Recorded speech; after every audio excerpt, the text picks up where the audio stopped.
We've been very lucky in the past with collaborations with Mariah Carey and Diana Ross, and I was thinking about it the other day. There's a long list of people that we've duetted with, whether it was just once off or for albums or whatever.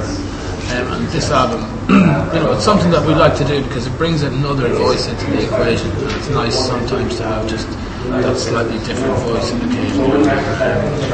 This album we've recorded a duet with Delta Goodrum. We've become quite good friends with the last little while. Through Brian. We met her through Brian a couple of times and we got on really, really well, and she gets on with all of us. She's an extremely nice girl. She's like a princess. And also we're going to record a duet with Lionel Richie. I think something that's quite, it's quite down our street in terms of the types of, first of all, the type of music and also the type of fan base and everything.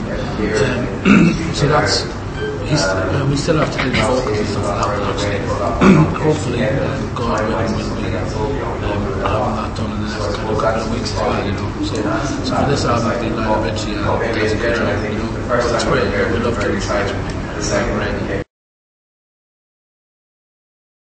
Well, it's obviously Westlife singing the songs, so it's we like to think that we have a certain level of professionalism, that the songs will sound,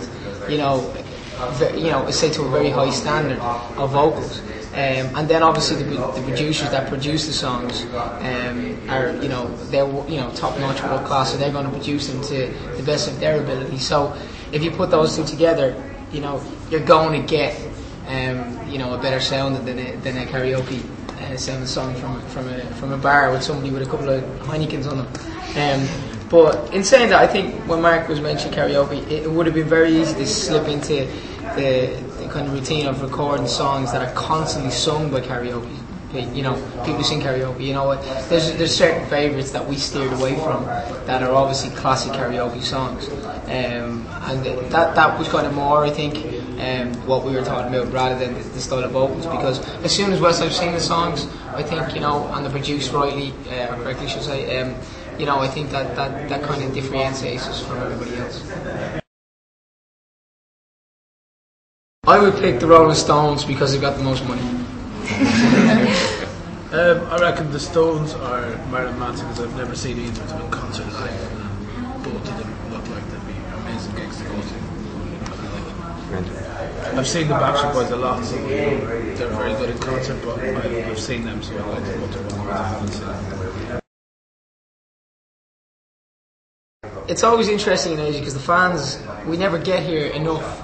So the fans are always, really, really overexcited. They really appreciate us being here, and it's good. It's a world away from what the type of kind of scenario we live in back home. It's a different culture, it's a different type of food, it's a different everything, different time zone as we're all experiencing.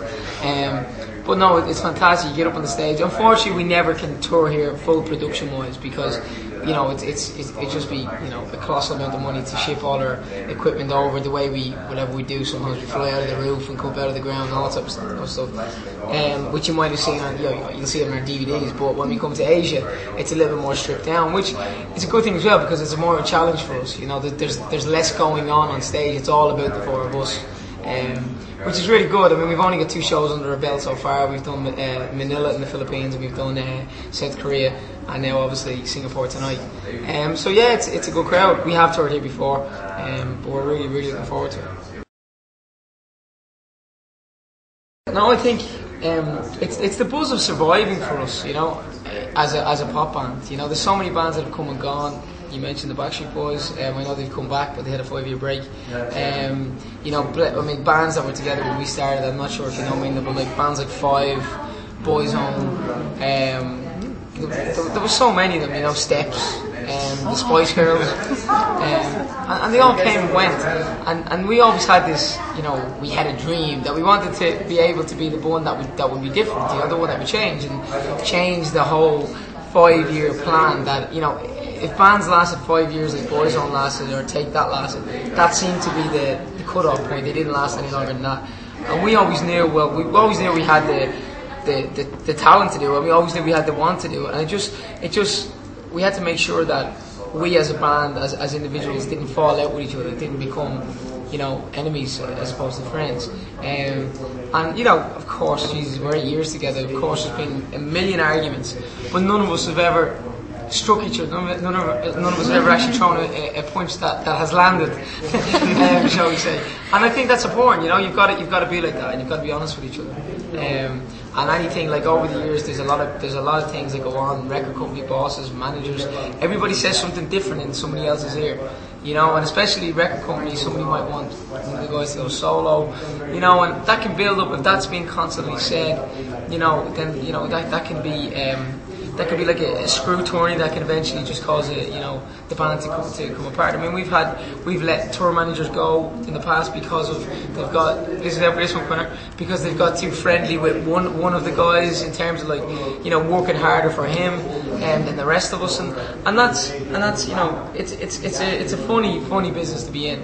But when you have the want to do it for so long, it's possible to do it if you do it the right way. And we're so delighted that 8 years we're still here.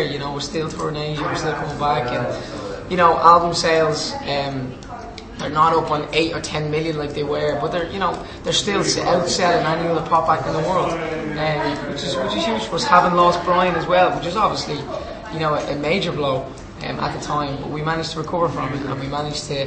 Westlife became like almost a different band because Brian left, and then we're still together. So we're still together. We don't know how long it lasts. We're just riding the wave at the moment.